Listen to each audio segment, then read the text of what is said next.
belly, you got the pure way, but it doesn't make sense. So you're in the way of all of these senses. I don't even know what you're feeling is happening, but it's cold. Cause I'm a robot and I don't know what the feeling I got to put your belly go. It's an iron climb. It's a climb. Iron climb. That's what you got.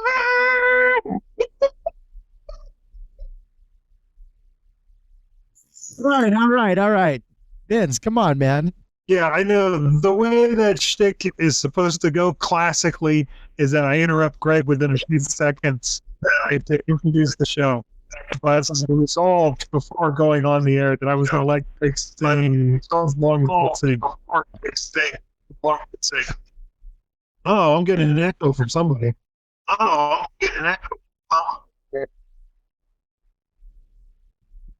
That could be problematic. But it shouldn't be too problematic because I'm not going to do too much talking tonight. We're talking about Room 42. Andrew is going to be presenting. We did that a little much talking too. It could be murdering me.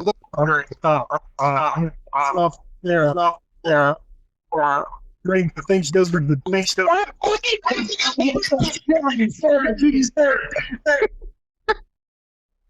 Oh boy. Greg, go for it, Sarah. Okay. Oh. Go ahead, Sarah. Okay, I can hear that. Ooh, time for the drink. All right. Already know that. No echoing. Who's there? I just muted myself.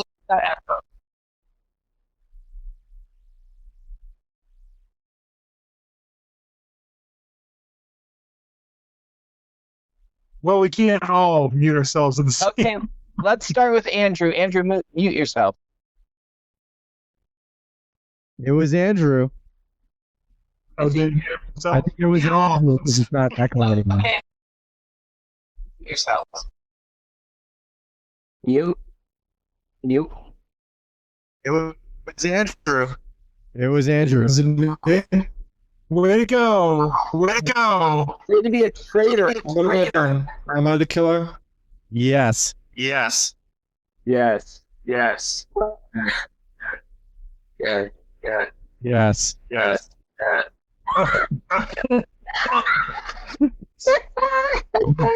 episode. What a way to go out. Okay, Room 42. Oh, Andrew left. He'll be back. All right. Well, before he gets back, we'll just say we're doing Room 42 tonight. This is a special episode because this is the last room we have to discuss. Now, that doesn't mean that Mazecast is going to be over. We're not totally sure what we're going to do after this, but we've still got some tricks in store. But it's still, we're going to start over and go through all the rooms again. What's this wee shit, Greg? You haven't been here in months. I've put in my time. Like, this person, who's this lady here? She hasn't been here hardly at all. I've done more episodes than she has, and she's going to be like carry the finish line? No. We're all going to head together. About people going, I don't remember exactly how it goes, but Jesus talking about people going and working in a field. It's right. About wages and talent. I agree. She should deserve as many talents as I get, but I don't think I should be deprived of talents just because I wasn't there at the end of the day.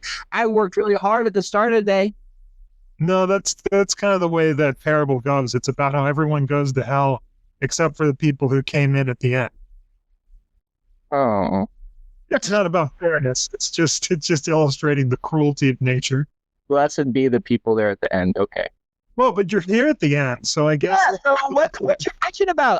I get to decide that we're going to do all the rooms again. Okay. Well, we'll determine what happens at some point off the air, not in the middle of a Room 42 episode.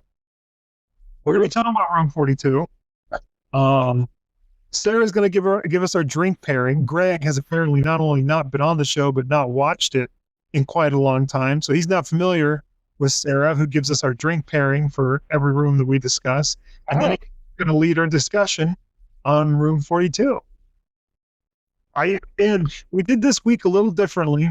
Instead of abstaining from talking about the room for a week, we all talked about it. We posted a bunch of stuff on the Abyss. I don't know if it was really any more productive than a week in which we didn't talk to each other or say anything. But it at least accomplishes this. All of my ideas have been thrown out there, so I don't think I need to do any more talking once I pass the ball off. Because everything's already out there, so the presenter should have it covered. So okay, now, the ball, Watkins. Yes, I passed the ball to Sarah. All right. Okay, so for this room, I looked at the elephant's foot umbrella stand, which made me think of colonial India. So I went to the beer store with an India Pale Ale in mind, and what I found was something even better. Not just an India Pale Ale, but an India Pale Ale called Dead Elephant. I don't know. Bravo. Dead Elephant India Pale Ale. So that's my drink pairing for the evening. If you're watching this not live, you could pause right now and go get your nice glass of India Pale Ale. What store did you get that at? Well, I'm in Canada, so I got it from actually the LCBO.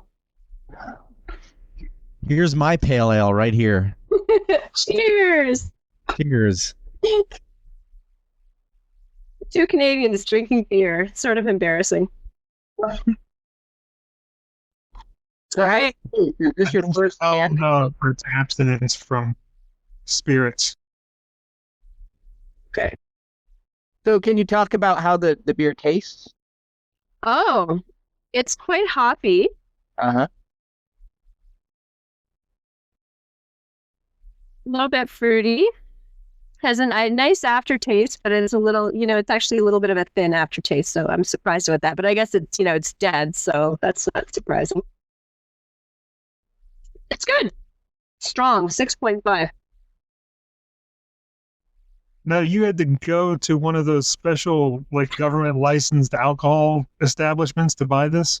I did. I went to the liquor store, which is run by the government of Ontario. Did you know about that, Greg? Did you know that the government is in charge of the booze industry in Canada? I didn't know that. I'm actually in Washington State, and up until recently, we had the same situation. And you can buy beer and wine at the grocery store, but not any spirits. And it's recently been changed due to a citizen initiative that was sponsored by some alcohol companies. And it's actually worse. The prices are higher, and it's a little more convenient because you can get it at a grocery store, but I liked it better when the government controlled it. They were kinder, and yeah. There you have it, folks. This is all very important. Thanks for sticking to it. Communism in action. It works in some spots. The further north you go, the better communism works. Viewers are well aware that the show has always just been a masquerade for left-wing propaganda, so... Yeah, since it's the last room, we're just putting our eggs on the table, so... We brought you in this far just to really unleash the red menace. We're going full Marxists from here on out. It's like Scientology. You only learn about the reality of it at the end. All right. Andrew, room 42. Yes, all right. Take it away. So, this run well, it's about 4 out of 5 on the Abyss meter, and there's quite a lot that's considered to be confirmed on the Abyss right now that I'll let you guys know about. But just to get the groundwork out of the way first, this is a room on the path. This is on the way in, if I'm not much mistaken, because you get the word bear from the savage beast that's over taxidermied over there in the corner. And let's see, the correct door to take is 4, and that's going to get you closer to 45. And the room that you've just come out of is 3rd.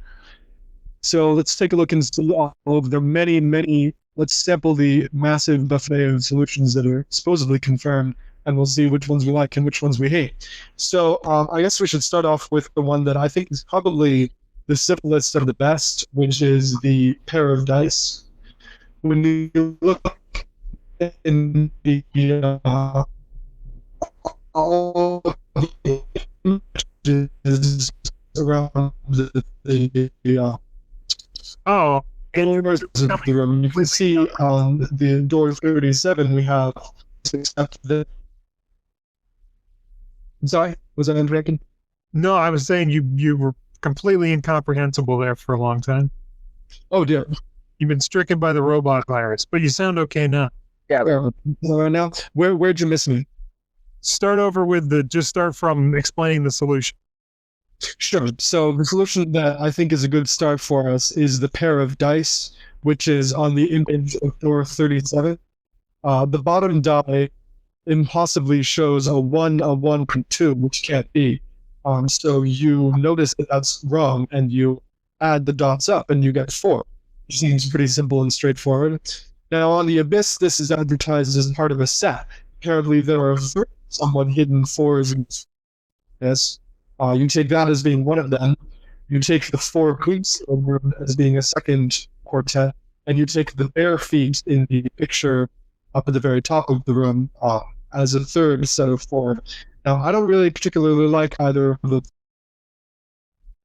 I think that Oh, you're cutting out again. can count anywhere that this is the top door is a single digit. The other ones are all it seems to me that it's incredibly easy to just count 4s. Of course, you're not going to be able to say, look, there are 37 of this thing in this room. So I really like the dice solution. I don't like the other two. Should I pause now? Did anybody have any thoughts so far? Any comments or reproach? We got. Oh, sorry. Go ahead, Alex. I'll say yeah, just real fast. You could do you could add numbers up on the dice to equal numbers on the signs, but you can't. Like they don't add up to anything. 40 something. There's nothing there that. You can't take the 2 dice together. Rather, you only look at the bottom die, which is wrong. Right. I would add textually, there's the line, you can count on me. So you count on that die. So you got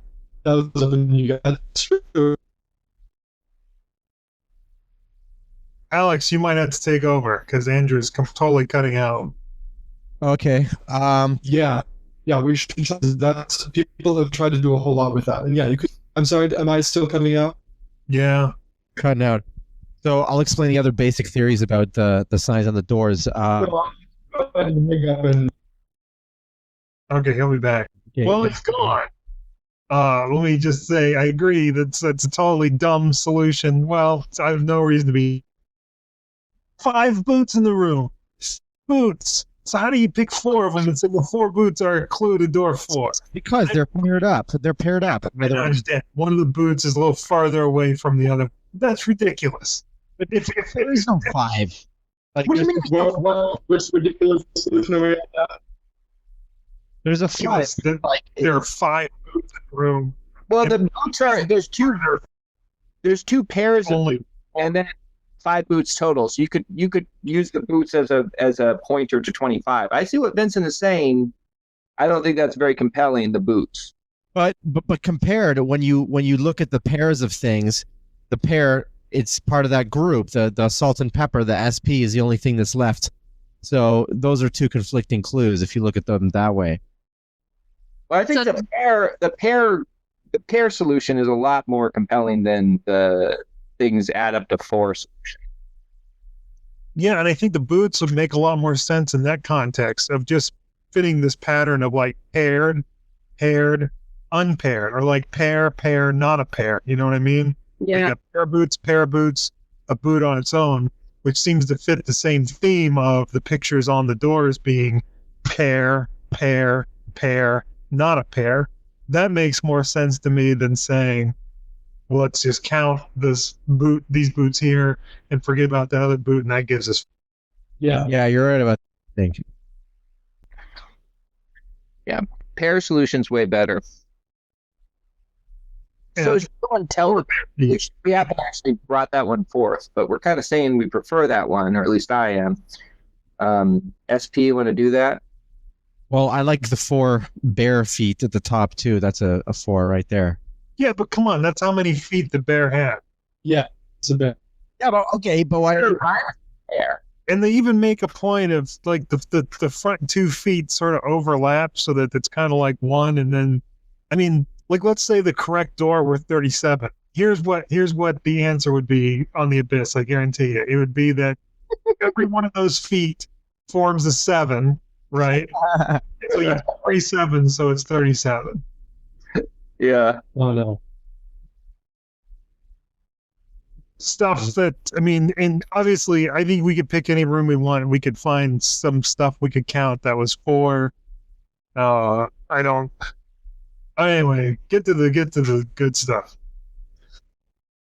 Andrew, you want to talk about saints and sinners? That's good stuff is about pairs. Pairs. Well, I don't know. The only one that's not a pair is the salt and pepper. That's about it. That's all. Yeah, I want to say that was What's that? Or I can say it. Say it. I'll say it. So there's little signs on the doors. Okay, we have a pair of scissors, we have a pair of hair, and we have a pair of dice, and then we have a salt and pepper shaker set.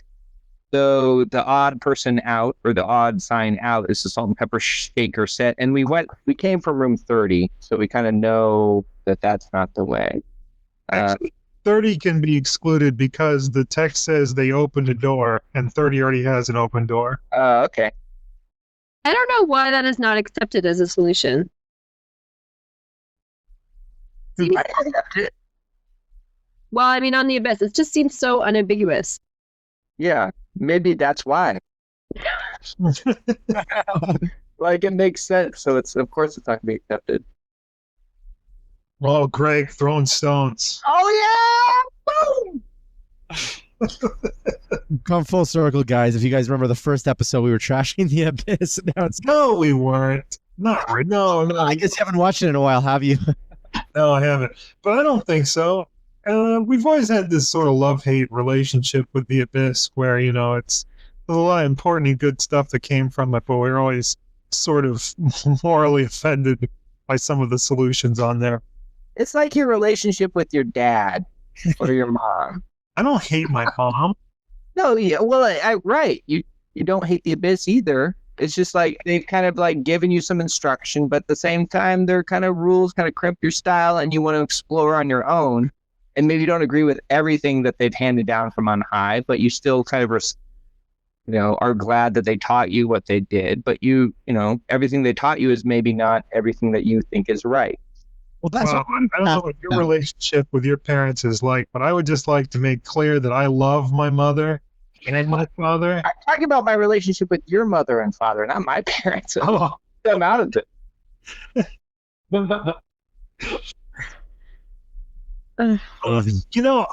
I think that's probably the correct solution, the main solution. I think it was intended. I think David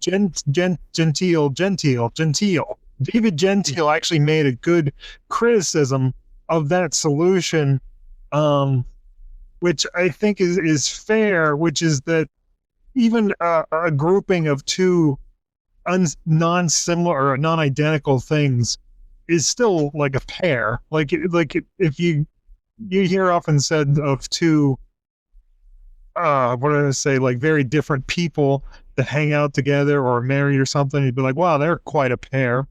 Yeah, these are pair of shakers. I don't see why you couldn't call it that. Yeah, I mean, well, they're not both shakers because one's a shaker and one's a grinder. They make that clear. So they're not the same thing, but I mean, it's still, even when there are two dissimilar things, when they're grouped together, they're still frequently referred to as a pair. Yeah. I've never heard anyone say they speak of these as a pair. It's just like a quirk of the English language, I think, and that's what this puzzle seems to be going on, or at least the most Right on this one for sure. it's just Well, language.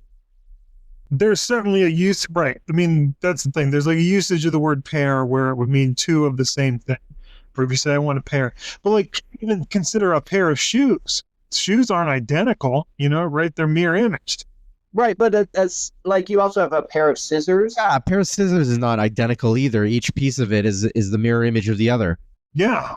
So you have three different uses of the word pair here, right? You have a pair to mean Not mirror image. actually one that has components. You have a pair, which is the a pair which is not actually the pair that means two, and then you have a pair of that is actually two things.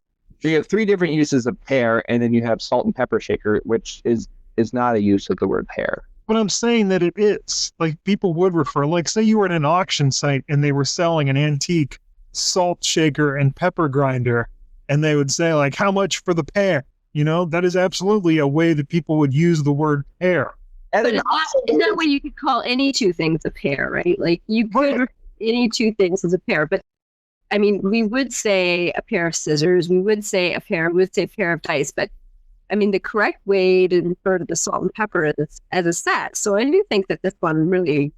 I think that is the intended solution. I think that is correct. I think that's what is meant. All I'm saying is that Gentile is correct that those can be completely normal English usage of the word pair be referred to as a pair. And it's not like just a couple of random objects. They're obviously a pair of associated objects that would normally go together on any dinner table. So I think Right. So why didn't he put like one plate or something is what you're saying? well, There are much easier ways for him to signal an odd one out there. I'm not saying, I mean, I think that is the right solution. I think that's what Manson intended, is the pair solution. I'm just saying that Gentile made a fair criticism of it. He did make a fair point, because the only item that there is one of is the actual pair on 25, because the pair of scissors, it is sort of two shears, and you have the pair of the salt and pepper. You have two dice, but you only have one pair. So if you don't reverse engineer it the way we're doing now, because we know the solution, so we know salt and pepper, so we're trying to make excuses, like we don't know which came first, the solution or figuring it out, etc. But that being said, the pair is, if you don't reverse engineer it, you might think that 25 is the answer because it's a single object. Yeah, that's true. If 25 were the correct answer, that may well be what we would say, is that the other but here, that one is EAR pair. And it could be reinforced with a single boot, right? You could be like, oh, there's one boot there by itself. There's one pair. That's the answer. You're right. Oh, man. That fits that. You're right. That absolutely. All I'm saying is that you gotta understand the whole reverse engineering, because we do it all the time in a lot of episodes. We sort of we justify a solution based on what we already know, but you gotta try to get out of that frame of thinking, right? But that's been the theme of this entire series. Out of that. That has been the theme of this entire series. Oh, I know. It's what we do. Well, shall I go into another solution? Yes. If you guys can follow me, let me know if you're not getting me again. But we'll do like scan signal. How about we do this? We'll do this. Okay, Brent, you do that. He gets robot-y. Okay.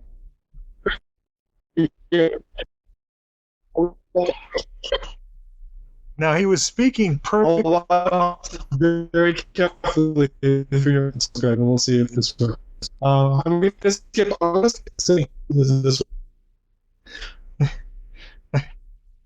And I'm going to shift camera focus to Greg while he does his jazz hands, and we wait.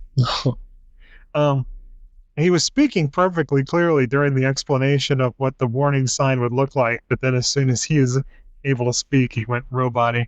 Yeah. It's just not working, Andrew. It's not you. It's the internet. That's terrible. See, now you're clear. Yeah. Okay, right now. explain something real fast. He said it was real fast. Okay, so you can count on me. So this guy named D-Nuts, which I assume probably is just a misspelling of donuts, he left out the O, because that's the only charitable interpretation of that name. He says, you can count on me. The guy that you can't rely on the guy. They say the guy is sincere. They say I said it sincerely, but you can't trust the guy. He's always trying to lead him astray. So if the guy is speaking sincerely, then it must be that you must be interpreting somebody was on me. You can go, oh, that's for on me. You can't get the door. Yeah. I mean, your karma ran out before you got to the solution, but I'm so glad you got to make your comment on D-Nut's name.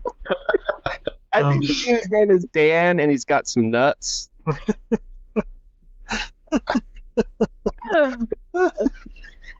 Okay. I don't even. A pair of nuts. So, is this the solution where he says you can count on me? They want to count the letters. Yep. It's the one you were going for. Yeah, I'm just gonna keep feebly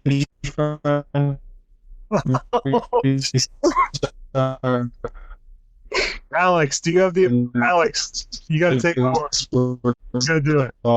He's saying it's reading it. Okay, he's back. Is he back? What do you want me to do? What do you want to say? Just, do you have the abyss pulled up? Can you read the solution that he's talking about? The nut solution. I'd pull it up, but I got the room pulled up. This is the on me one. Man, what a final episode! What a way! It's epic. Yeah. We're hitting all the touch points here. I think we're trying to we're rivaling the noise to content ratio of our last episode. It's just unintentional this time. Yeah. Okay, I've got it. You want me to read it? Yes. Okay. This is the on me solution. In the text, it says, you can count on me. I said sincerely. On me is 4 letters indicating door 4. That's when the guy is sincerely helping when he says, you can count on me. And then there's some talk about the phrases that are bracketing the clue. I assured them I would help them return. Still, they wouldn't leave anything behind. To anyone who has played maze for long, it is obvious that the guide is not going to help them return. Right? And the visitors are correct to keep their coats with them. The addition of the thought word sincerely puts the clue in high relief. And I think there's a whole long comment string from you, Vince, about how you felt like that didn't make sense, but the appearance of me 4 times made a lot more sense in the text, except once it was backwards. But then I also appears 4 times. Well, that was credited to White Raven. That last part, it's kind of off track, I'd say. The D's nuts one is kind of good though. You think that's kind of good, counting the letters and on me? Well, no, counting. I don't know about the on me, but indicating the 4 on the dice, I like that. I don't know about any of the shit that he actually says. But that's not what he's saying for that solution. He's saying that me is counting those letters. I don't agree with him at all. Then I agree with the fact that it says count on me, and he's talking about the dice with the 4. That's what I believe. Dice starts with E. Dice nuts. Yeah, I mean, I just think once again, it's a case where you can find when you've got when the correct door number is a low number, you can find stuff to count that's going to fit it. So you've got this count on me, whatever. Yeah, not terribly impressed with that one. Yeah, Sarah, do you want to read the next one? Oh, sure. Okay. It's yours. Okay, so the next. Okay, well, one of them is mine, which you guys probably hate. It's the one about the bear paws being the way they're angled in the back, and in the front, it kind of looks like the top part of the 4. And I actually looked at all the 4s in the book. I can't believe I actually did that, but I did. And this is the only time where the 4 appears like that exactly, with the little pointing end part of the 4 being quite so prominent. Anyway, White Raven liked it, so it's up there. And there's little images on the Abyss that you can see it. That's how you know you've made it. Yeah. Those little I even have a related image. It's so exciting. That's pretty good. I mean, there is something weird going on with the shape of those legs, and I mean, there's looks like Yogi Bear, you know, with Boo Boo. At an angle there, like he's or I don't know if you guys read Mad Magazine back in the day, but that's reminiscent of the characters that were drawn in that. The Spy? No, Sergio Aragones. Oh, just his style in general? Yeah, his style in general with the way. Or even what was the other one? Looney Tunes. They drew bears like that on Looney Tunes with the back legs, looking all funny and bent. and considered that it could be two different. Those legs could belong to two different creatures, but I guess it's perfectly plausible, really. Yeah, He's in a bear suit. these like furry stalks that end in an eyeball. Eyeball, single antenna, Yeah, it could be 4 different creatures. Christmas tinsel, and they're trying to spread cheer. Some creature from Dr. Zeus. Yeah, I think you've got it, Greg. That's probably what Manson was going for. God, where did you anyway, Sarah's saying you can kind of like those are kind of like the shapes that are in the floor. And Yeah, that's pretty interesting.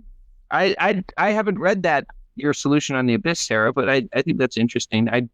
I think that's actually plausible because I think Manson does kind of just try to like imply like his solutions aren't always like these kind of clear cut things. They're just kind of like, oh, this will make you feel this way, feel like 4. And I think that works with those legs, definitely. I kind of agree with that interpretation of it because, like, the harder you look at it and the more you think about it, the more it seems to fall apart. But if you just kind of, like, maybe blur your eyes a little, like you're doing a magic eye puzzle, or just kind of scope over it, I can see it. Like, I can see that's the front of the 4, that's the back of the 4, the negative space in between the legs even kind of looks like a 4 could go in there. Yeah. There's some foreignness about it. Yeah, and so like Andrew was saying before when we could hear him that the Andrew was saying, the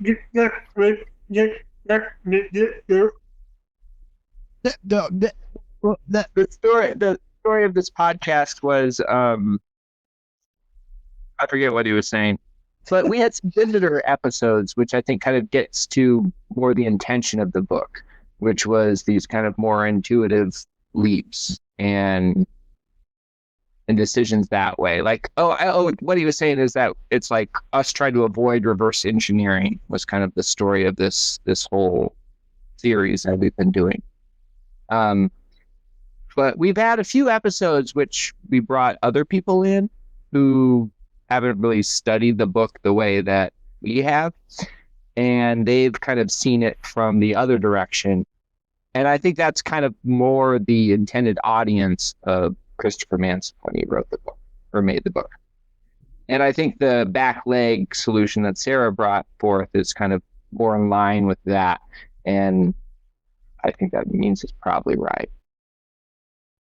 The thing I always come up against when we're doing these solutions is that this was at a time when there was no Google. Like, it's so easy for us to go and find connections to everything now. Like, you just sit and type away, and you just couldn't do that in 1985 or whatever it was.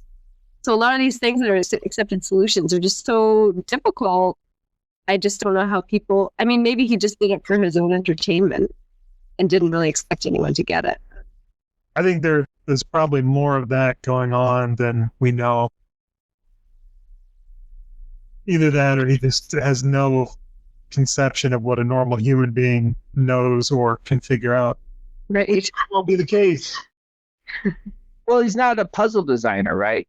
Like before he made this book, he was making children's books, or I don't know what he was doing, but it wasn't like he had like a extended like study in that art form of like creating puzzles that people can also actually solve in kind of the puzzly way, which tends to be kind of like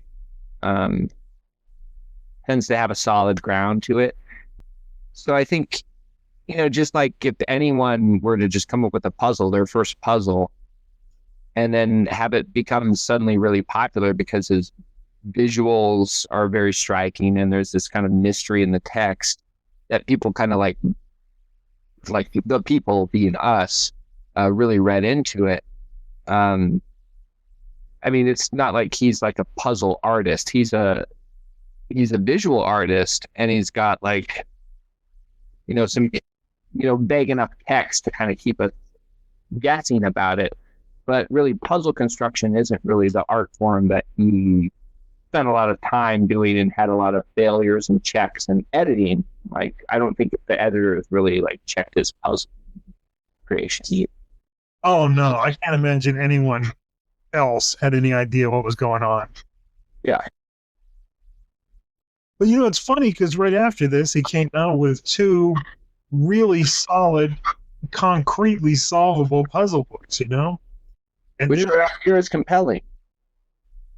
Right. But it makes me question whether Maze is the way it is because he didn't yet have experience with puzzles and he didn't quite know what he was doing, or just because that's what he wanted to do with Maze. Because like the Practical Alchemist, I think is such a tightly constructed.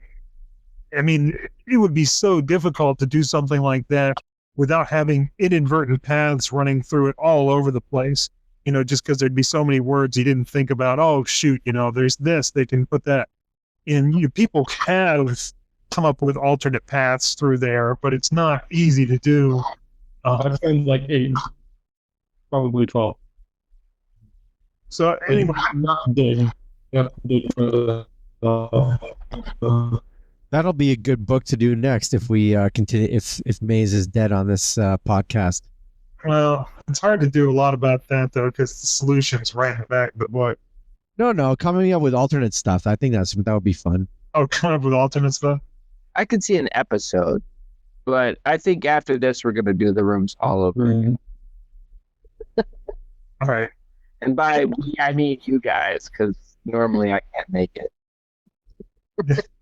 Well, we've been doing them early. That kind of cuts you out too. Yeah, right. It was planned. I get it.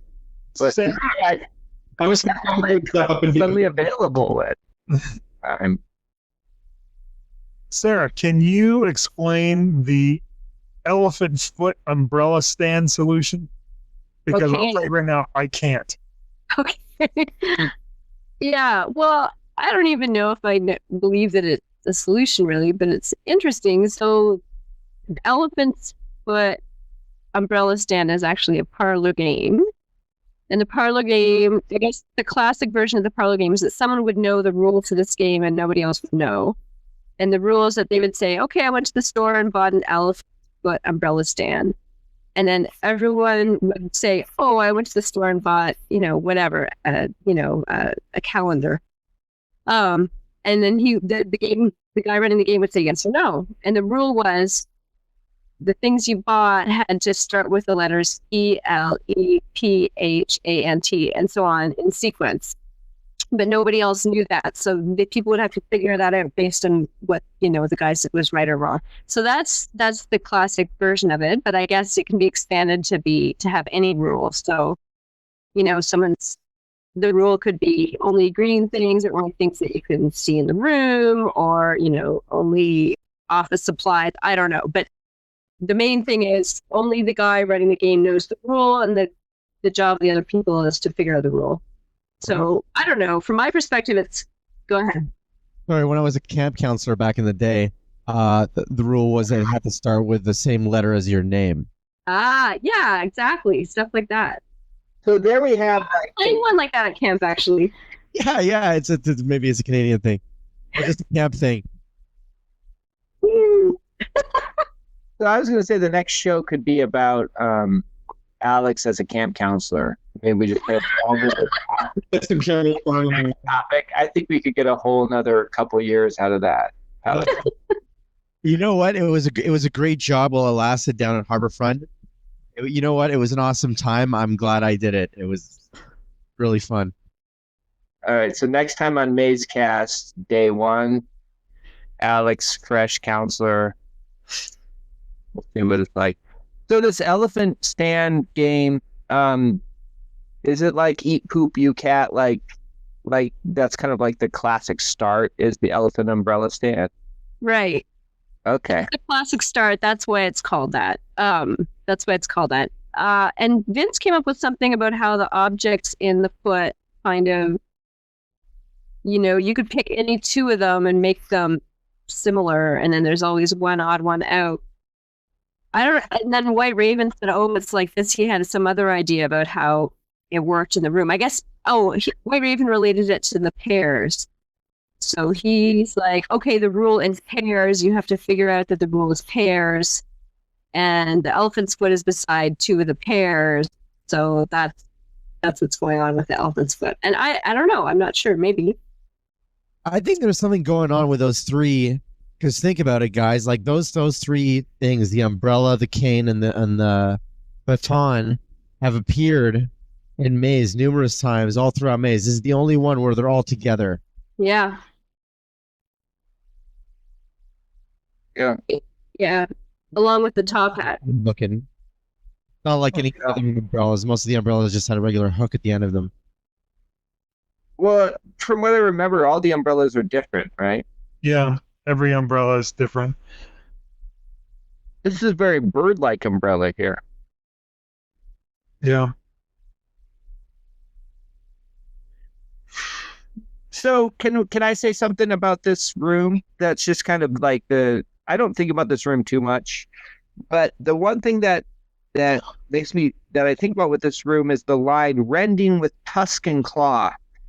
So they're talking about a savage animal, and once again, Manson actually specify what the name of the animal is, which is maybe because he wants you to think bear, which rhymes with pear, and then you're thinking pears. But Yeah, because that's where in the middle. yeah, it wants you to identify the animal on your own in some way. But they say tusk and claw.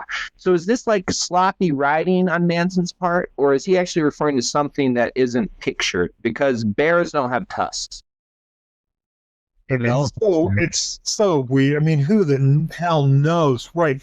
Number one, even if by tusk and claw, he just meant like tooth and claw, the bear in the corner that we actually see seems deliberately friendly in its depiction. Like it does not at all look like it's ready to leap out and attack somebody. I mean, it even looks like it's smiling. So that doesn't seem to fit the bear. But bears have claws, elephants have tusks, and those are the 2 animals we're seeing. Right. The other thing, Between the 2? Maybe it's some Motown song that came out in the 70s or something. And he oh yeah, tusk and claw. I remember that one. good suggestion, Alex. That's probably it. Let's stop thinking about it. Yeah. So yeah, that's I've not heard any sort of explanation for what's going on, why he says tusk and claw. I mean, but yeah, I think you're right. The fact that it's tusk and claw, bears don't have tusks, but then he's got the elephant foot in there, which has a tusk, and the kind of like if you wanted to go for what the common expression was, you would say tooth and claw. That's like something you hear. Tusk and claw, you don't really hear. There's a purpose for that. It's not. It's either like he just misremembered the common tooth and claw, which doesn't seem likely, but it's possible. I mean, we have to keep in mind that he is like an amateur puzzle creator at this point. That's my hypothesis. It could just be that they're both 4-letter words. Tusk, claw. Oh my god, you can count on them.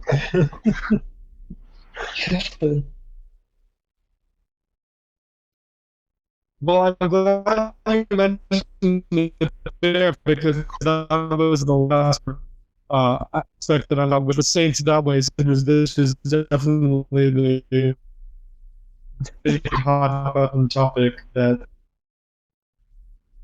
Do you guys hear me? if you guys can still hear me, I'm going to say it's any way to come one way and then another way. I don't think you can nail down which one is that way. And So Andrew is talking about the sign. I don't know exactly what he's saying about the sign, but I think I heard him saying that you can't really nail down which way the bear is referring to, being this way and that way. I haven't seen it yet. I think And I don't think it makes sense for 30 to be where it says, yeah, definitely. because 22 is the most hellish room, and 22 is the bad room for us to go to. 30 is fine. Although it's the room about Adam and Eve, who are sort of the first sinners. I think 22 has that kind of hellish quality. Oh yeah, for sure. White Raven Although said, doesn't White Raven say sinners this way refers to the left side, saints that way refers to the right side, but we don't totally know why. That's not what's confirmed. Right now, we just have it refers to door 30, which is the incorrect door, which is a little kind of a disingenuous. It's actually a thing to be find or to go through. it's an incomplete solution. It's not just pointing to the right, but it's pointing to a specific door. But he said it was incomplete, and that sinners is 30, but we haven't figured out which one saints points to. I don't even agree with sinners pointing to 30, and I don't see how you can say that saints that way doesn't point to 30. Like, how can you? This has been the struggle: is how can you get which way is this way, which way is that way? Yeah, I agree. Well, maybe it's a red herring. Maybe the whole sign, like, is they're confused. That's rough because it's like almost like clue. It's like the most directional clue in the entire. It's like, hey, figure me out, and you'll figure out which way you're supposed to go. Yeah, I don't think we've got that. I mean, here's the thing. Manson, in an email to David Gentile, when Gentile was asking about some theories he had about Christian stuff in the book, Manson said, I didn't put any Christian themes in the book. There were some Christian things included for the sake of wordplay. And and then he puts, parenthetically, he specifies none and paradise, as in paradise, as examples of things he included in the book solely for word. Now, there are only places where there are pairs of dice in the book. That's here and in 37. I guess in 37, you could arguably say the paradise has to do with, because that room is about looking down from above on the room. But it seems more plausible that the paradise pun, wherever in the book, applies here, and it has to do with the saints this way, sinners that way, that I guess reverse that, but it seems more likely that the indication of where saints go is pointing towards paradise. But the question is, why is that the case? The thing is, Kind of been your personal. it's not clear immediately from the text that we should be the picture that we want to go the saints way, or that we want to go the sinner's way, or that we don't want to go the sinner's way, or that we do want to go the saints way. But we can't assume that everything is just telling us the right way to go. I mean, just a room ago in room 30, there's a sign that says, if no Eve, which is an anagram of 1-5, and that does not tell us the right way to go. It's like a puzzle that just solve it, and it points to a door, and it's not the right door. And this could very easily be the same thing. It seems more thematically related to paradise on one hand, and the Garden of Eden stuff that we just came from in 30, as sinners going there and saints going that way, or room 22 because it's got it's got the devil face, right? Well, not the devil face, Orc and a tail. but it's got the pitchfork. There's some devilly connotation, I guess, and you're in the trap. So I wonder whether it's not even there as room solution, but just as a kind of a general acknowledgement of these themes that are going on in the adjoining rooms. Well, it could divide. I think it could do a couple things. It could divide the doors in two. So, it's going to be one of these three doors. Well, you don't know, but maybe you suspect it's going to be one of these three doors. You're going to intuit that it's going to be one of these three doors rather than the two doors that are center doors. And then if you go to the one that's the paradise, right, which is the one that you would think saints would go to, then that draws your attention to the dice faces themselves, which you can count on, and you can get the number 4, which takes you to that other one. It might be like a series of steps like that you're kind of just supposed to follow this intuitive path and then get to 4 from there.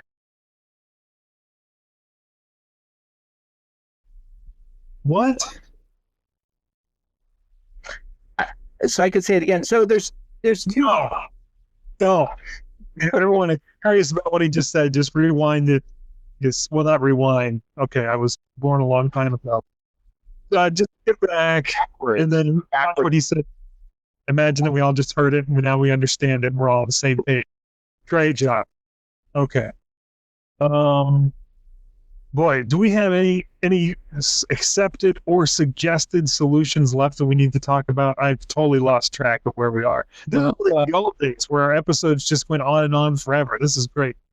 I had put up about 1 million solutions, but they were all terrible. So I don't know. We need to talk. That's what it's all about. It's all about we just get that shit out there on the table and we poke at it and we bits of Nobody's mentioned broccoli or corn or whatever you ate. And we examine it. You're like, you need more fiber or you need more cheese. Okay, Greg, you're here and Top Hat's in this room. What do you have to say about Top Hat being in this room and his coat? I'm a little bit out of practice, so I don't know. Yeah, I can't really tell you about my Top Hat theories with this room right now. Maybe Vincent might be the one to ask. About your Top Hat theories? Yeah, could you tell us? Greg's theory about Top Hat is that every person you meet in the maze is Top Hat. So the blind man and even the upside down man who's in the same room as the blind man, both musicians, both patrons in room 26, the guide, all the guests, everyone is Top Hat at different points in this looping time cycle. That's right, Vincent. It's kind of like that quantum hypothesis of light. Like, how there's photons going back and forth in time. So there's the idea that maybe it's all the same photon going back and forth in time that we're seeing. So all the light we see is actually the same photon of light going back and forth in time and shining off of everything. Top Hat is like that for the maze. So Christopher Manson had this kind of intuitive view of quantum mechanics, and he was using Top Hat as sort of like the stand-in for the photon that we all used to see every day. Right, and the way we know that is because Top Hat is an anagram of photon. Yes. And to pass. Okay, so we've taken care of the Top Hat. We've explained that. The Top Hat and the coat rack there, that's about the only thing that's left over in the room that hasn't been part of an accepted solution on the Abyss. That means that if this room is on the guide path, that's got to be where the stuff is. Yeah, there's this solution that a couple of people have mentioned that I really like that has not been accepted, which is that, if you were leaving a house, you would see an umbrella stand and a coat rack and everything, just like the way it is in 37 on your way out. So it's almost telling you this is a room you're going to need to go to, but if you go there now, you're going to be leaving, and that's not what you want to do.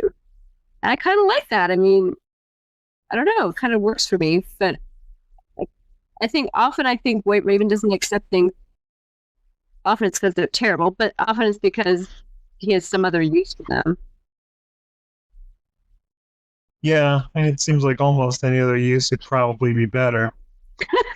I like that. I think it's good. So White Raven's like your mom or your dad, and there's another parent who is also disapproving of.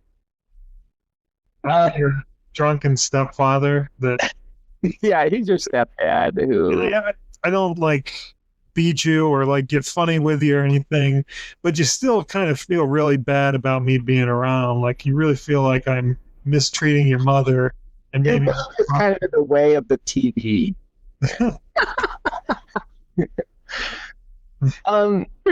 So one thing with this room, there's another room that refers back to this room, right? The one with the baseball going through the window. I feel like Yeah, we can't really talk about this room without talking about that room as well, and the inter-room connections there. although we talked extensively about those connections in the Room 23 episode. But what if someone just wants to look at this episode and not go through the extensive hours of just talking about Maeve, and they just really want to talk about 42? No one is watching this episode that's not willing to go watch episode 23, especially this point in the episode. No one made it this far in the episode that's not willing to go watch the Room 23 episode. Yeah, they got through the stepdad stuff there. Well, we've been on the air for a little over an hour now, I think. And we've given about 15 minutes worth of content. So the people who are with it now are the real fans. They're the super fans. Yeah. They're the ones that we're doing it for. Yeah, we're doing it for you. Here. Okay, but just inter-room connections, 23 refer. Well, no, I'm not. No, fuck you. I'm not going to go through it. Oh! Can you at least tell them what minute we talk about room 40? No. Room episode?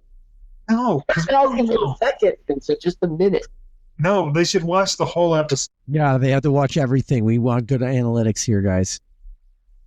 Oh, and if you watch it in slow motion, you get stuff about 42. They can listen to it backwards for secret clues. No, it was good. I had a graphic where the two rooms were kind of sutured together. You could see the similarity between them. Mm-hmm. Well, on that subject, when they are kind of mirror images, and they're both. You can only see one corner in the room, which to kind of circle back to the idea of is there another animal here? That's just another thing that suggests to me that Manson that the bear in the corner there is not the animal that Manson's talking about, because he talks about the animal being in the corner. It doesn't seem to describe that animal very well, and then the other corner is notably not visible. So I do think that the bear that we're looking at there is not the bear that he's describing, and he's very intentionally pointing that out to us with the top, the elephant's foot, with the missing corner. It's a 3-legged elephant, and so you're supposed to take 3 from 7 and get 4. What? 3-legged elephant? That's in the corner over there. Okay. Yeah, okay, 3-legged elephant. And so you take 3 from that 7 and Wait, 30. why am I taking 3 from a 7? Because that's paradise. But you're 7 from the 7 and 37. Yeah. Well, there's already a 3 up, so why don't you just forget about the elephant? That's a pair of 3s. Take that pair of 3s from paradise.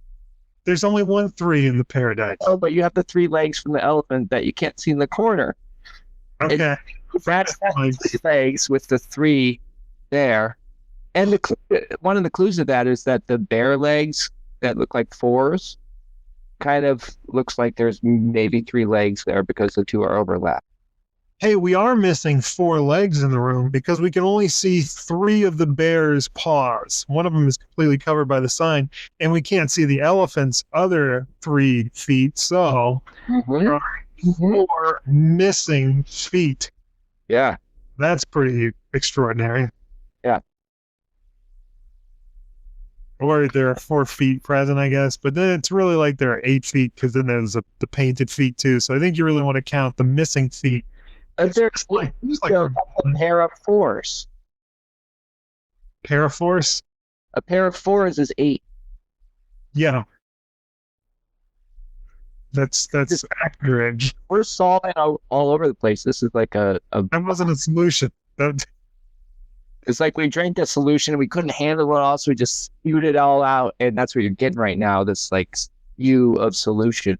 That was barely a comment. Okay. Maybe I don't know where we are in terms of solutions for the room. I feel like we've probably done a pretty good job. We should go over the text. Let's talk about the text. Yeah, that's what I was going to segue to. Well, couldn't you just let me do that? Do you have to be the one? Go ahead. Yes. Craig segueing. I can go with that. Oh, wait. Did you want to do the segue or did you want to read the text? No, I just wanted to do the segue. Okay, go ahead and I'm segueing to your segue. Okay, so while we're talking about pairs, this room is actually kind of paired in a way between visual and verbal. We've talked about the visual. Let's go to the other part of that pair, the verbal. Think of it as the seed or the skin, whichever way you want to look at it, or maybe the stem. Okay. Text. All right. So who would like to read the text? Should I read the text? Not me. Yeah, it's Robot. only handle duties that don't require talking. All right. The next room. In one corner, a savage animal appeared ready to leap out, roaring, rending, tusk and claw. But it was only a bit of taxidermy after all. All right, so good. We talked all about that. You know, in our Room 23 episode, I don't think we talked about the false bear thing, no. Did we? The 8th commandment, thou shalt not bear false witness. I think we did. You weren't even there I was for Room 23. Warrant me. there. I don't remember being there. So this sentence, though, appeared has the word pair in it. Pair is ready to leap out of that word. Appeared. Pair. Yeah. That is great. It's interesting. Okay. I suggested they might wish to hang up their coats before going on. How will we find them? One asked. We might not pass through here again. I assured them I would help them to return. You can count on me, I said sincerely. Still, they wouldn't leave anything behind. Opening one of the doors, we made our way to. Yeah, we didn't hit that quite as tightly as we normally do in our textual analysis, but the thing about the coats, as I mentioned, the obvious meaning that I always taken from that, it's not entirely correct. Whoops, Andrew's trying to say something. I guess the time has passed. The moment's gone. I mean, if you consider the All that list is people have tried to do things with left behind. oh yeah, they wouldn't leave anything behind. God, yeah, it's so. Who knows what to do with it? I mean, there's stuff that's behind stuff. Whatever. But anyway, shit, man, I got no strength left. I feel like I can't do anymore. So we'll have to have part 2 of Room 42 in the future. There will be no part 2. Well, it's a good thing you're tired, Vince, because this is the last episode. It's not the last episode. We've got our 1-year anniversary coming up in about 3 weeks. we're gonna do something spectacular. Oh, let's all sit down and go through the maze and like try to figure out the way there. But 45. yeah, room by room, but we have to like have a consensus as to why we're going the way we're going. And the reason can't be because we know that's the door because we spend too much time thinking about maze.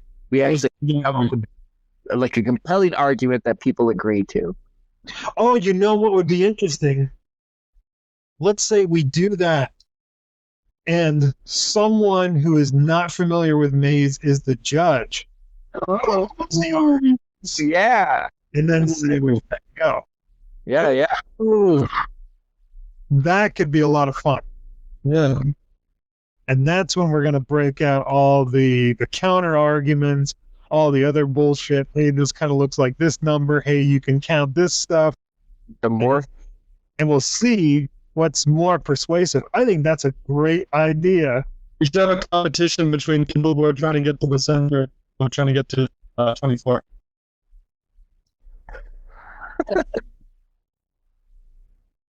I think we've got it, man. I think we've got the plan.